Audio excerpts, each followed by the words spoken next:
et messieurs, merci d'être déjà au rendez-vous. Décryptage, votre émission qui décode, qui déchiffre, qui éclaire sur un thème donné à partir de sketchs et des apports. Décryptage, une émission qui met la lumière sur des interrogations qui taraudent votre esprit. Jésus-Christ n'est pas la religion. Jésus-Christ n'est pas la religion. Écoutez, si tu ne pries pas, tu as quelle âme encore? Vous êtes allé forniquer.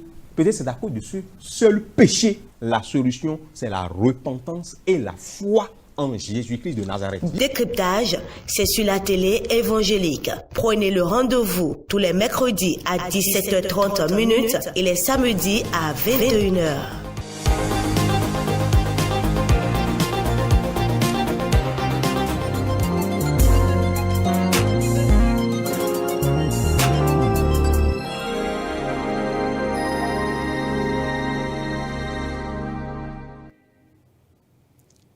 Chers téléspectateurs, bonjour. Nous sommes très contents d'être ensemble avec vous, dans vos maisons, partout où vous êtes, dans vos lieux de travail, partout où vous êtes en ce moment. Nous voulons partager avec vous cette parole de vie, cette parole qui change, cette parole qui transforme. Prions, divin Père, nous te disons sincèrement merci pour ce moment en or que tu nous as donné gratuitement pour que mes frères et moi puissions écouter ta parole. Et je prie que le but que vous avez au travers de cet enseignement soit réalisé dans la vie de chacun de nous au nom puissant de Jésus. C'est au nom de Jésus nous avons prié. Et comme vous voyez déjà, le thème de notre enseignement, c'est la passion du chrétien. La passion du chrétien. Et quand je parle de la passion, déjà, tu peux savoir ce qu'on peut mettre dans la passion. Celui qui parle de passion, on parle de l'attachement, on parle de l'engouement, on parle de la préférence. Quand je parle de la passion, je parle de la préférence, je parle de la vocation. Je veux dire, je parle de l'engouement et quand je suis chrétien, je suis un suiveur de Christ. J'ai accepté Jésus-Christ comme mon Seigneur Sauveur personnel dans mon cœur et je suis apte à obéir à ses prescriptions. La passion du chrétien. Étant donné que j'ai accepté Jésus, je dois avoir quel engouement, je dois avoir quel attachement, je dois avoir quelle préférence, je dois avoir quelle vocation. Et c'est pour cela que laissez-moi vous montrer la vocation, l'engouement du suiveur de Christ dans le livre de Matthieu chapitre 28, un verset que nous connaissons tous en tant que chrétiens, enfants de Dieu.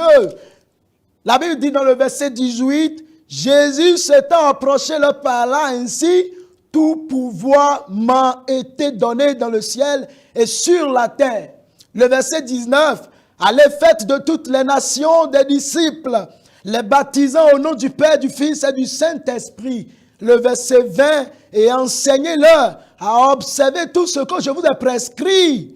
Et voici, je suis avec vous tous les jours jusqu'à la fin du monde. Le Seigneur est avec toi tous les jours jusqu'à la fin du monde. Et quand le Seigneur est avec toi, c'est de l'apothéose, c'est la joie, c'est le succès, c'est la joie dans le cœur, c'est la paix partout, la paix dans le foyer, la paix dans le service, la paix partout, la paix dans la famille, la paix. Quand Jésus est avec toi, et voilà il dit, et je suis avec toi, il est avec toi au nom de Jésus. Mais laisse-moi te rappeler, en amont, il dit, allez faites de toutes les nations des disciples. C'est le mandat. C'est ce qu'il nous a recommandé. C'est en cela, nous devons s'attacher. C'est à cette œuvre. Nous devons s'attacher. Nous devons s'accrocher. Nous devons avoir la passion d'aller gagner des âmes. Des âmes pour Christ. Il dit, il sera avec nous. Il sera avec nous. Il a dit. Mais qu'est-ce qu'il nous a dit en amont? Il dit, allez faire de toutes les nations des disciples. Il parlait à qui? Jésus parlait à qui? Il parlait à ses disciples, à ses suiveurs. à ceux qui ont dit oui, je veux suivre Jésus, je suis un chrétien, je suis un enfant de Dieu, j'ai accepté le salut de Jésus, je veux le suivre. C'est à ces gens-là il est en train de parler. Il compte sur ces gens-là. Il compte sur ces gens pour atteindre la multitude. Je veux te dire, pourquoi nous devons avoir la passion? Pourquoi toi et moi, ensemble, nous devons être passionnés pour le gain des âmes? Pourquoi ça doit être comme ça? Allons dans le livre de Psaume 102. Livre de Psaume, chapitre 102, le verset 20 nous dit « Car il regarde du lieu élevé de sa sainteté. Du haut des cieux, l'Éternel regarde sur la terre. » Du haut des cieux, l'Éternel regarde sur la terre. Pour écouter quoi? Les gémissements des captifs. Tu peux voir ça? Pour écouter les gémissements des captifs. Pour délivrer ceux qui vont périr. Malgré la sainteté de Dieu, malgré la grandeur de Dieu, pourquoi Dieu devait se soucier encore des pécheurs sur la terre? Pourquoi Dieu encore devait se soucier de ces gens-là qui sont dans la cybercriminalité, dans les cestas, dans les busy, dans la prostitution? Pourquoi encore dans le vol? Pourquoi dans le banditisme? Pourquoi encore Dieu va se soucier de ces gens-là? Mais tu vois avec moi, tu lis avec moi, pour écouter du haut élevé, le lieu élevé de sa sainteté, du haut des cieux, l'Éternel regarde encore sur la terre. Il regarde encore sur la terre pour écouter les gémissements de ces captifs, de ces gens-là qui sont liés par le diable et qui ne veulent pas, qui n'ont pas écouté, qui n'ont pas encore reçu Jésus dans leur vie et qui sont là seulement. Laisse-moi te dire quelque chose. Il dit, pour délivrer ceux qui vont périr, afin qu'ils publient dans Sion le nom de l'Éternel et ses louanges dans Jérusalem. Laisse-moi te dire quelque chose que tu as oublié. Dieu compte sur toi pour publier la parole de Dieu au lieu où tu te trouves. Dans ta maison où tu vis, avec les colocataires, dans ton service, avec tes collaborateurs immédiats, dans ton lieu de travail, dans tes lieux d'études, à l'université là-bas où tu es, dans ton amphithéâtre, dans tes écoles, là où tu es avec tes camarades, dans le marché, là où tu vends, là où tu es entrepreneur, et tu travailles avec des gens, tu as des collaborateurs, c'est pas pour rien que tu es le chef. Tu es le responsable. Et c'est toi, enfant de Dieu, que Dieu a déposé là-bas pour accomplir un ministère. Pour faire quelque chose. Maintenant, tu as oublié. Pourquoi tu as oublié la raison pour laquelle tu es sauvé? Je veux te rappeler que tu as été sauvé pour sauver les autres. Beaucoup de personnes périssent aujourd'hui à cause de nous les chrétiens.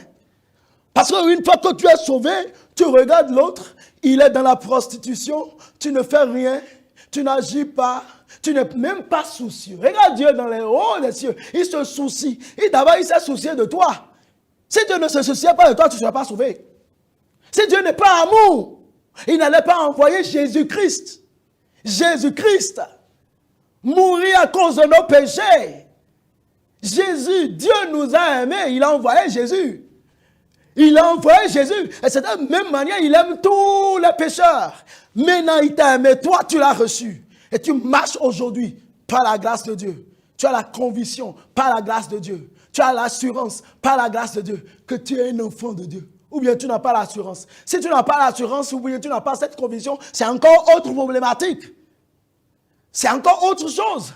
Mais si tu dis oui, je suis un suiveur de Christ. Et tous les jours, tu te retrouves à l'église, tu es dans les organisations de l'église, tu es dans la chorale, tu es dans le groupe des pasteurs, des hommes de Dieu, tu es dans le groupe des ouvriers, des diacres, des diaconesses, tu es dans les sections pas possibles, oui c'est bon, tu es dans toutes ces sections-là, c'est très bon. Mais regarde, ce qui est important, ce pourquoi tu as été sauvé, c'est pour que les autres soient aussi sauvés. C'est pour qu'eux aussi soient sauvés. Pourquoi nous devons avoir la passion de ces âmes. Parce que Dieu lui-même, du haut des cieux, il gémit. Dieu des cieux, il regarde le gémissement de ces pécheurs. Si Dieu fait que ça, qu'en dira-t-on à toi?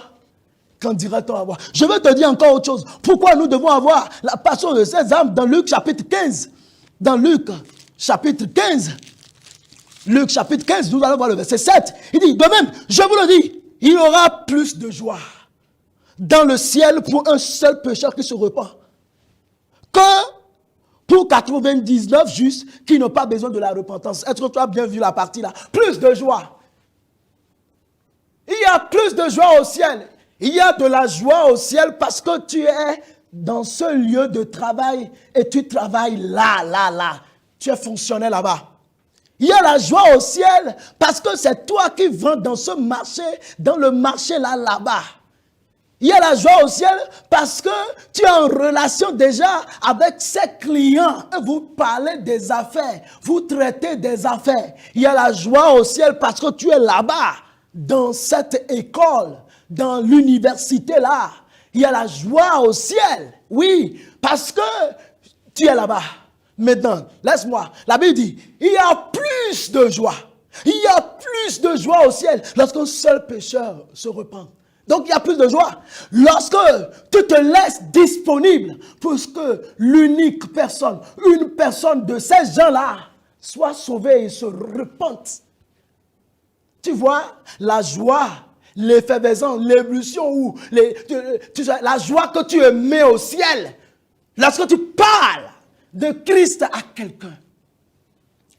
Je te dis que si tu n'as pas la passion, comme je t'ai en train de le dire, si tu n'as pas de l'attachement à cela, si tu ne te vois, ou bien tu ne vois pas ces âmes-là qui périssent, tu n'as pas ça à l'idée, tu ne vois pas que ces âmes-là qui périssent, c'est l'enfer qui est réservé à ces âmes-là. Si tu ne penses pas à ça, ça ne va rien te dire. Tu ne vas pas te soucier de ces gens-là. Laisse-moi te dire, Jean chapitre 9, le verset 4. Jean, chapitre 9, le verset 4. Qu'est-ce que le verset 4 nous dit de Jean? Il dit quoi? Il dit, il faut que je fasse, tandis qu'il est jour, les œuvres de celui qui m'a envoyé. La nuit vient où personne ne peut travailler. Pourquoi nous devons avoir la passion de ces âmes? La nuit viendra. Aujourd'hui, tu es debout. Aujourd'hui, tu es vivant. Et tu vas rendre compte des œuvres, de tes œuvres sur la terre. Et comment? En bon ou en mal. Et si tu veux rendre compte en bon des œuvres effectuées sur cette terre, tu dois évangéliser. C'est là l'œuvre. Tu dois parler, tu dois avoir la passion, tu dois avoir l'engouement pour ce gain, le gain des âmes, pour le gain des âmes, l'engouement, la passion pour ces âmes-là qui périssent dans le péché. Voilà le pourquoi nous devons avoir la passion. Parce que la nuit vient.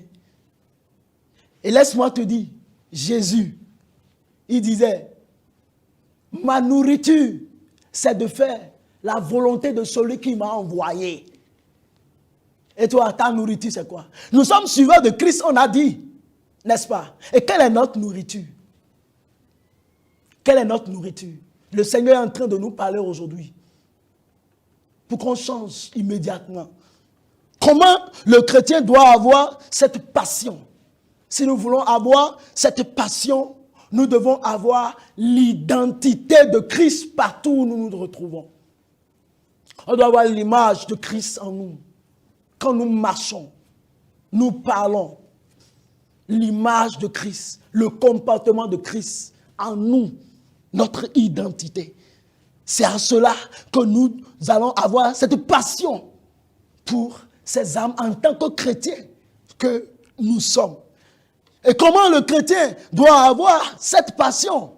Lorsque nous sommes amoureux de ces païens, de ces âmes-là, lorsque nous nous rappelons que c'est l'enfer qui est réservé pour eux, lorsque nous nous rappelons à cela, ça va nous réveiller.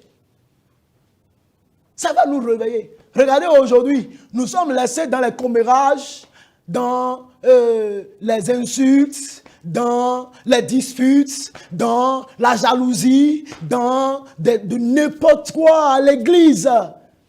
Et l'œuvre pour laquelle nous sommes appelés réellement, nous abandonnons cela. Le Seigneur est en train de te parler aujourd'hui. Le Seigneur est en train de te réveiller de ta torpeur pour que tu puisses redorer le blason, à se lever promptement et à aller parler de Christ. Tu dois avoir cette passion-là. Tu dois avoir ce désir-là. Ton identité, ton amour pour ces âmes-là. Je vois aujourd'hui beaucoup de chrétiens, ils ne veulent pas s'afficher. Ils ont peur de montrer qu'ils sont des chrétiens. Dans le lieu de travail, dans le lieu où ils vendent, personne ne sait qu'ils sont des chrétiens. Ils restent là pendant des années, ils sont là pendant des années, mais personne n'a su que c'est des enfants de Dieu. C'est grave. Ça veut dire que nous n'avons pas une passion. Quand tu as la passion, ça veut dire que tu n'as pas de contraintes. Quand tu as la passion pour quelque chose, il n'y a pas de blocage. Tu n'as peur, tu n'as honte de rien, tu n'as pas de honte. Hey, regardez-moi. Est-ce qu'il y a un sorcier qui peut refuser, dit qu'il ne va pas tuer? Je ne crois pas. Hein? Le sorcier, il est toujours décisif à tuer les âmes. Maintenant, toi, tu es chrétien et tu n'es pas prêt pour gagner des âmes pour Christ. C'est très grave. Qu'est-ce que nous faisons pour Dieu? En quoi nous sommes utiles pour Dieu? C'est facile de dire je suis chrétien, c'est facile. Mais quand est-ce que nous sommes sortis seuls, sans personne, sans le pasteur, sans quelqu'un, pour aller parler de Christ à celui qui est à ton lieu de travail, à ton établissement, au lieu où tu vas? C'est le pasteur qui viendra là. Mais toi, tu es le missionnaire de Dieu là-bas.